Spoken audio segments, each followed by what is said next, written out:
Hoy caso cortito, pero sin duda uno de los más macabros y perversos que he traído en toda la historia del Rincón de Giorgio. Un asesinato violento, brutal, pero que no es lo peor de la historia. Lo peor es lo que se hizo con ese cadáver en los 3 días siguientes. Un día más nos encontramos con un relato que nos hace reflexionar y pensar sobre lo que es capaz de hacer un ser humano, lo realmente abyectos que podemos llegar a ser. De verdad, que este caso os va a helar la sangre. Hoy, en el Rincón de Giorgio, el terrible asesinato de Robert Bekovich.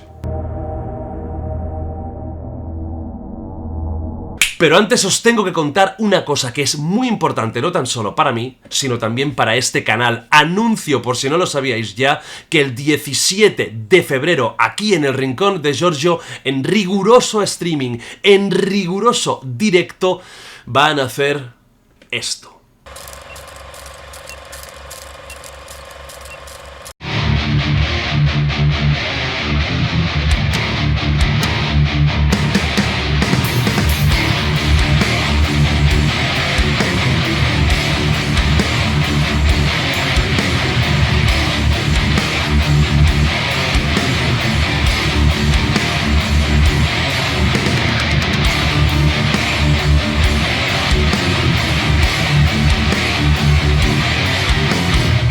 El 17 de febrero, prepárate para ver sangre.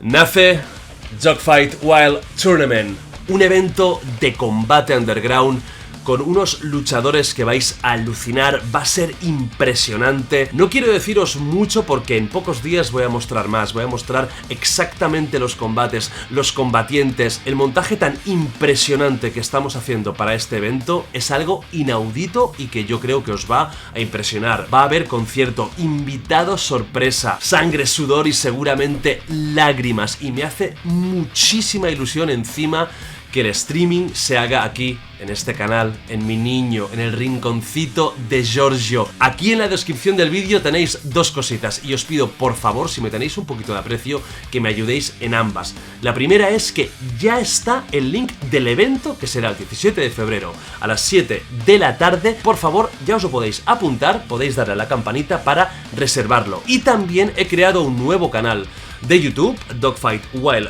Tournament, que lo tenéis también aquí el link, para que os suscribáis, por favor, todo el mundo a suscribirse, que es absolutamente gratis. En este canal voy a subir highlights, voy a subir vídeos exclusivos, voy a subir los combates. Es un nuevo canal que yo quiero darle toda la potencia, todo el amor, todo el cariño del mundo en esta historia en la que me estoy metiendo y que ya os digo, 17 de febrero vais a quedaros alucinados. Y no es ninguna exageración, no es hype barato. Va a ser muy bestia. Continuamos con el caso. Como os he comentado al principio, este es un caso corto porque no hay tantísima información como en muchos otros y también porque todo fue tan directo, tan rápido, tan fuera de contexto que realmente no hay una grandísima narrativa para poder entender la psicología de los personajes, del crimen. No, es mucho más fácil, es mucho más sencillo, pero no por eso deja de asombrar. Tenemos que entender un personaje clave, seguramente el personaje más importante de esta historia, James Edward Glover, que nace en Detroit, Michigan, Estados Unidos. Detroit, una ciudad muy peculiar, muy industrial, muy importante en su momento, pero una de las ciudades más peligrosas de todo Estados Unidos, y esto ya es decir mucho. Ciudad con unas zonas realmente destruidas, donde la droga campa a sus anchas, donde la violencia campa totalmente libre y donde han habido muchas tragedias. Y sin duda esta es una de las más grandes. James Edward Glover nace en una familia totalmente desestructurada y ya sea por ese motivo o porque simplemente tenía esos genes del mal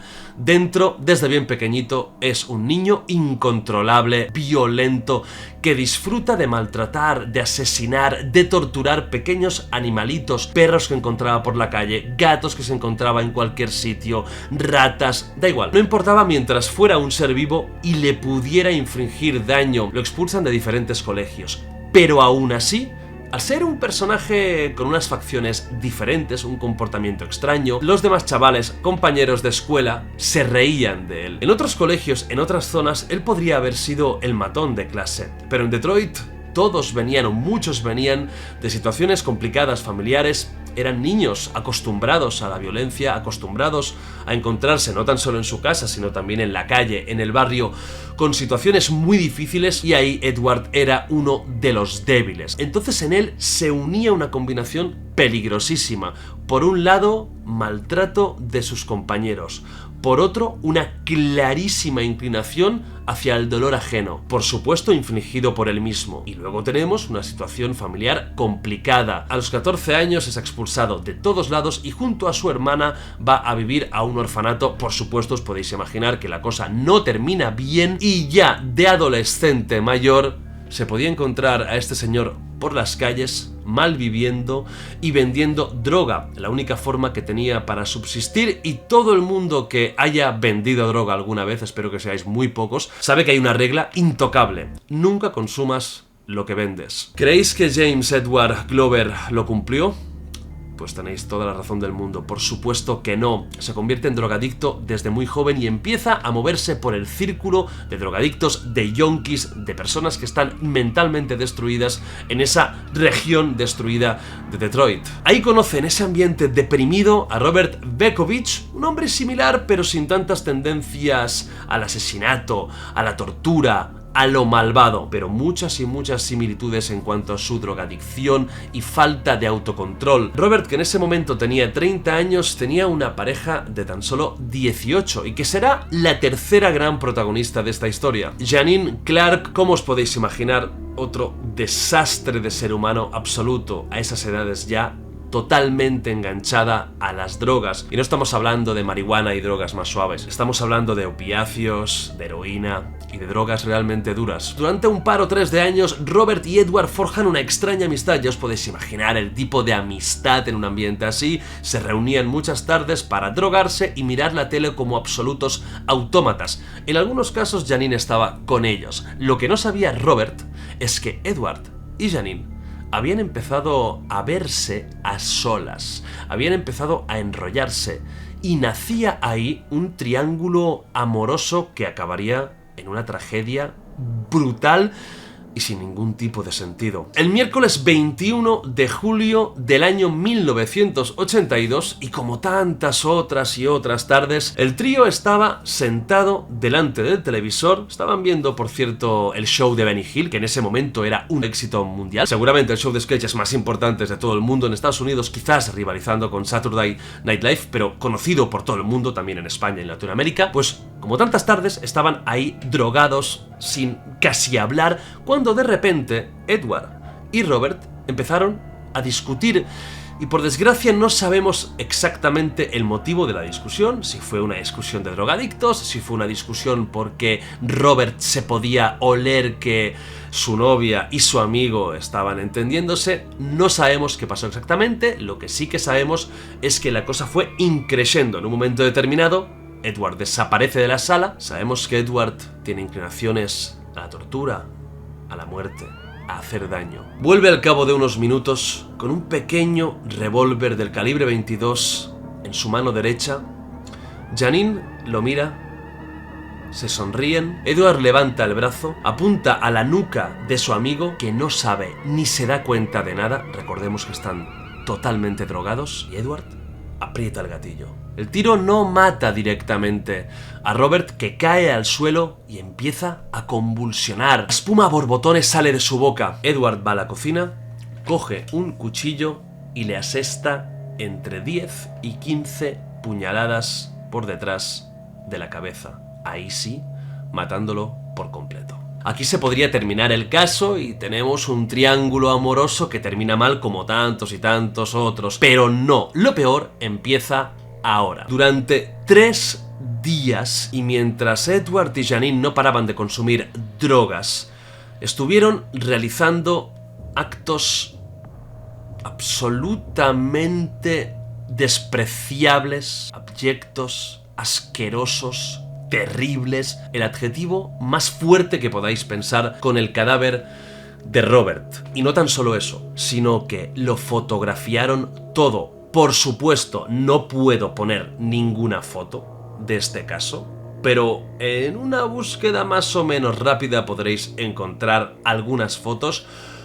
Y son de las más fuertes que yo he visto en tiempo, porque estamos hablando de que hicieron auténticas barbaridades con el cadáver, con las partes bajas. Podéis imaginaros cuchillos, sierras, tijeras, cortaron las extremidades, cortaron las manos y los pies, la cabeza por supuesto. Luego hacían como montajes pseudocómicos con todos esos elementos, le metían un dedo del pie en la nariz. También lo utilizaban esas partes en juegos eróticos. De alguna forma, en esa casa, durante 3 días, hubo una orgía necrofílica entre 2 yonkis y un cadáver. Algo terrible, de verdad, las imágenes son muy heavies. A los 3 días, a Janine le entran los remordimientos y va a la policía a denunciarlo todo. Ella dice por eso que ha sido obligada, raptada y que nunca de los jamases hubiera hecho nada así, sino que estaba siendo coaccionada y amenazada de muerte por Edward. Edward lo niega todo e intenta tirar por el camino, por supuesto, de la enfermedad mental, de la psicosis, de la esquizofrenia. ¿Qué pasa con la historia de Janine? Que podría ser perfectamente una chica a la que han coaccionado para hacer estas barbaridades.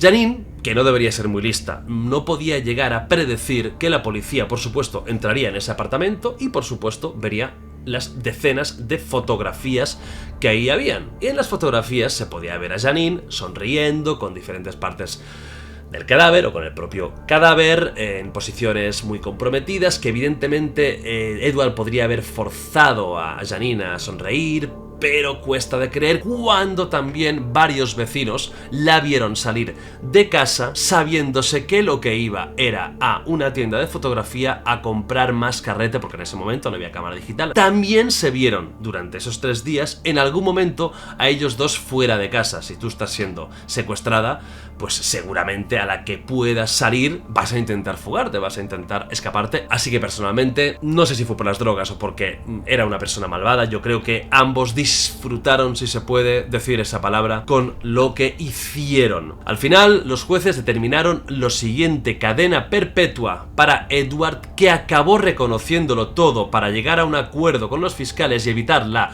pena de muerte, y para Janine, 10 años tan solo. Culpable de mutilación de cadáver. Es cierto que ella no mató a su novio, es cierto que no participó directamente del asesinato, pero yo creo que 10 años para una persona que ha hecho lo que ha hecho, a mí me parecen poquitos, pero entiendo que con la ley en la mano, pues está estipulado que tan solo mutilar un cadáver tiene este castigo. Sea como sea, una persona así, por el peligro que puede representar para la sociedad, para los demás, yo no sé si la dejaría ir libremente.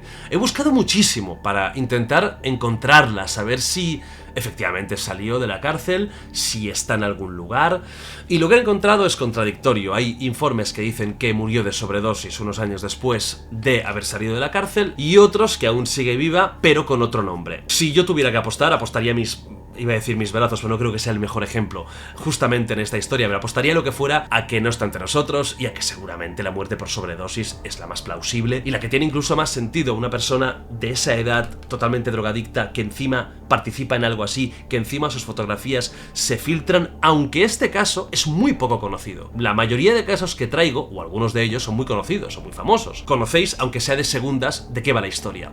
Este es un caso muy underground, muy poco conocido, a nivel de perversión de crimen, una auténtica barbaridad. Nunca entenderé, o me costará mucho entender, qué puede pasar por la cabeza de una persona capaz de disfrutar con lo que ellos disfrutaron. En las fotos de verdad se veía a una pareja disfrutando de un fin de semana en Disneyland, pero en vez de Mickey Mouse, un cadáver mutilado. Y son cosas que te hacen reflexionar incluso sobre la propia condición humana y hasta dónde podemos llegar, si es que hay un límite o si es que hay personas que no tienen ningún tipo de capacidad de raciocinio, capacidad moral, independientemente de que hayan tenido malas infancias, de que hayan sido abusados, etc. Esto ya es disfrutar con lo indisfrutable. En fin, espero que hayáis vosotros disfrutado de esta historia, no de cosas similares, sino de la narración y de, bueno, pues de estos casos tan increíbles, inverosímiles, pero que son totalmente ciertos. Recuerdo lo que os he dicho antes, 17 de febrero a las 7 de la tarde, hora española, Dogfight Wild Tournament, DWT, el evento de combate, la reunión de hostias más guapa, divertida y bestia que habréis visto jamás y sobre todo en internet. De verdad, os lo digo, os guste o no os guste el deporte de combate. Ya veréis como incluso si no os gusta, vais a disfrutarlo. Por lo tanto, todo el mundo yendo al link del evento y reservando invitación y suscribiéndose al nuevo canal de DWT. Un besazo enorme, espero la semana que viene o de aquí 2 hacer un nuevo vídeo porque hay un caso japonés que sé que os encantan, que es brutal, ¿vale? Adiós, a rockear siempre.